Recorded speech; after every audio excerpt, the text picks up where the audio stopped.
What in God's green earth has happened to the Traitors tonight? The only one that's actually playing smart is Carolyn. I didn't think this episode was going to be that much to talk about, but my God. Let's just do it.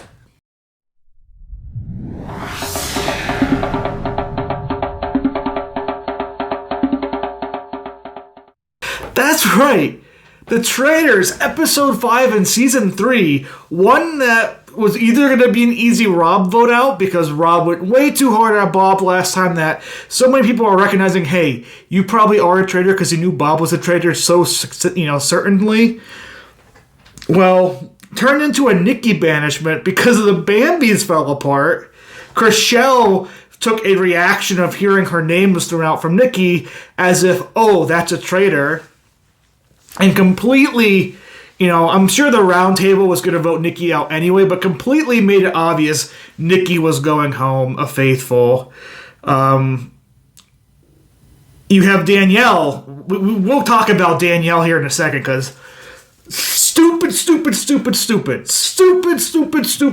I thought Rob, we gave him flowers. He gave us great TV moments. I feel like he had to take Bob out because Bob was going to be ready to swing at Boston Rob soon. But intentionally or unintentionally, but Danielle Reyes, holy smokes, you're bad. You're not built for the Traitors. Maybe Big Brother you're fine, but you weren't that impressive at reindeer games socially. You're being carried by your legend status, and this game, you have the brilliant strategy of take out Carolyn, the person nobody expects is a traitor, the one person who's actually trying to work with you to get out Boston Rob, and also have the most obvious traitor performance in a challenge to where she isn't putting up her shield, she continuously wins and puts other people up. She's not even looking like she's concerned for her life. Taking Derek's shield down and saying we need to keep a housewife alive? Oh, Danielle.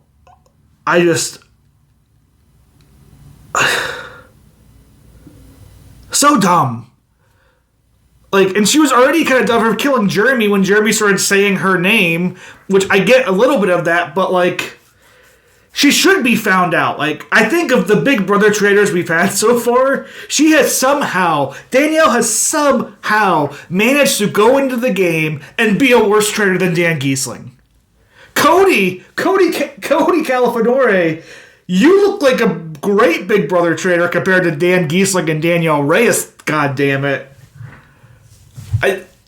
Believe it or not, if you were to say, after 3 seasons, the best person to be a traitor from Big Brother was Cody after that horrific performance in season 1 where Sari basically chewed him off and sped him out early, it's just quite amazing. It is quite amazing that we're sitting going to say that Derek was, that Cody was the best Big Brother traitor we've seen so far. Maybe Derek and Brittany can get recruited and end up, changing this narrative and becoming a better traitor, but holy shit, Danielle, you're so bad.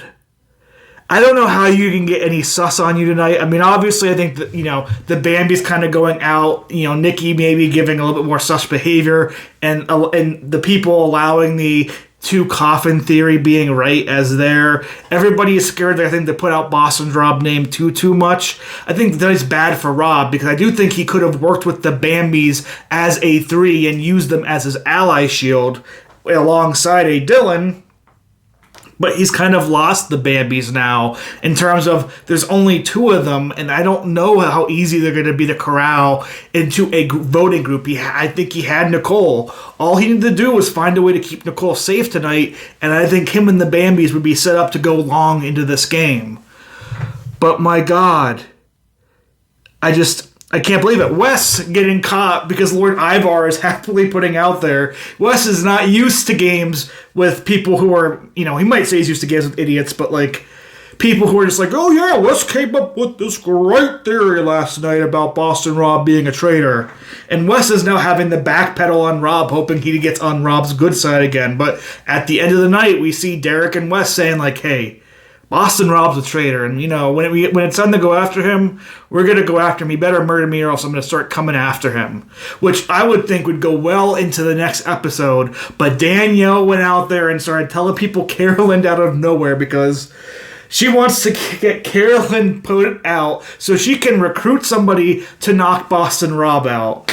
When she had the person there the whole time, but Boston Rob is acting shifty. I think he did an okay job at the round table tonight, but I do think he's going to get caught soon. He's not going to last long. Danielle's not going to last long. Carolyn, much like Phaedra last year, could have easily have won this game or gone far into the game. Phaedra did go far, but like without any suspicion or name suspicion.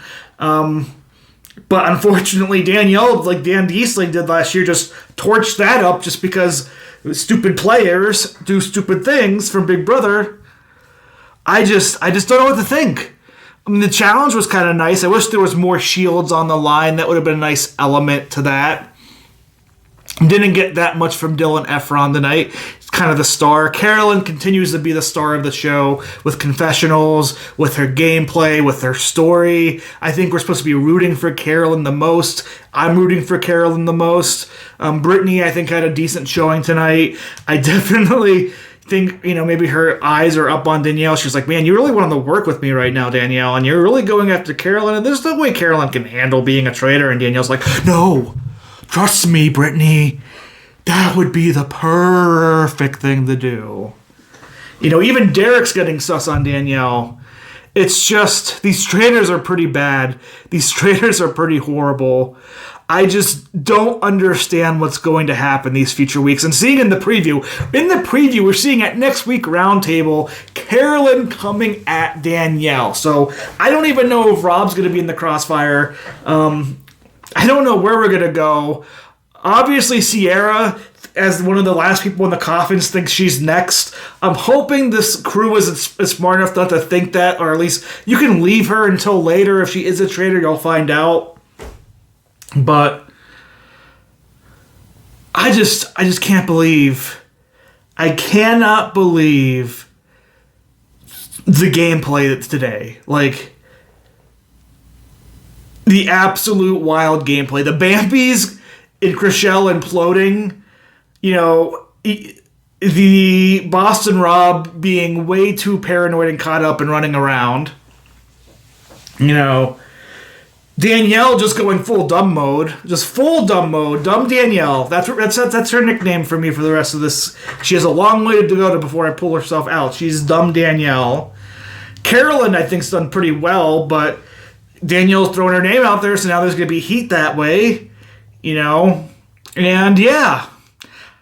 Maybe Faithfuls will just win this season. I think Derek's sitting in a good position if he doesn't get murdered. I think Wes is sitting in a good position if he doesn't, get murdered. Brittany, I think, is in a very, very good position in this game. Dolores is the last housewife. She can't be murdered tonight.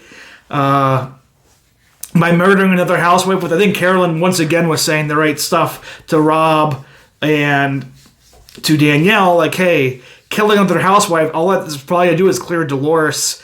And Robin wasn't giving anybody any good theories or anything like that. What an interesting dumb game. This is a messy season. I'm living for the drama. The drama is wonderful. Seeing Chriselle tear break when she heard Nikki was a faithful, was obviously sad for Chriselle, but was a great drama to watch. Seeing, Danielle kind of go full schizophrenic and throwing Carolyn's name out and trying to enact this plan that she needs Carolyn out ASAP. And being like, I'm just planting seeds. Yo, you're in the van with me. I think it's Carolyn. Like somebody wasn't going to go back to Carolyn and say something. Ugh. Like, the drama is there. The drama is there. I wonder who they're going to murder tonight, and I just want to see the turrets. I want to see these traitors fight. Next week's episode is probably going to be a big traitor implosion, and we'll be back next week critiquing the traitors again. And I don't know if you're Carolyn. What are you supposed to do? Danielle threw your name out. Rob has already taken out one of the traitors. You have to start standing up for yourself, and you have to attack and do it in a frantic way where I think you're going to come off as a faithful, and I think Carolyn can pull that off. But I feel like once at this point of the season, once your name comes up, you're not winning. You have very little chance. I mean, Trishelle last season was able to survive off a very good gameplay to win with CT, but Carolyn is going to be in a bad position. And yeah, what a stupid batch of traitors besides Carolyn. Not really smart faithfuls too much either, or at least, too much. We'll have to see where this game goes. But I just can't believe it. I want next week's episode now, because this feels like a two-parter where you're like, okay, the traitors are starting to implode on each other. Danielle's enacting one of the stupidest strategies I've seen in the entire world, and it's got back to Carolyn. And Carolyn is going to come out swinging with all of her hands, her nails, her elbows. She is going to fight all the way through to make sure she's the one that stays and that Danielle gets her butt out of the castle. Tell me what you think about the traitors down below. I want to hear your comments. Like I said, I thought this was going to be a very boring. I'm almost about skipping this week because I know the Oscar stuff came out, but then train wreck, man. Absolute train wreck, but we love train wrecks in reality TV, and if that's what Traitor Season 3 wants to give us, that's what Traitor Season 3 will give us to eat. I will see you next week for the Traitors, where we probably see Danielle and Carolyn and maybe even Rob tussle around to see who can get another traitor banished as fast as possible. See you next week.